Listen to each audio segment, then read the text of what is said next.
Mga idol, may buntag morning fort sa Dusitani, no? Dito dadaan yung mga geese na punta tatawid doon. Tatawid doon sa isla na yun. Yung isla na yun, yun ang Dusitani. Yung hindi pa nakapapunta ng Dusitani, punta kayo doon. Ngayong araw na to mga idol, mayroong event. Kaya ito, may nakasakay na elf. Yan mga ano yan, yun ang mga organizer dito sa loob ng Dusitani. Mayroon kasing event na ganapin doon sa isla na yon, yung Dusitani.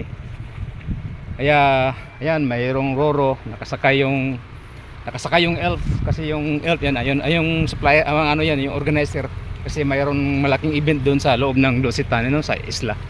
Ayan, mga idol, yung hindi pa nakapunta, experience yung Dusitani, napakaganda dito.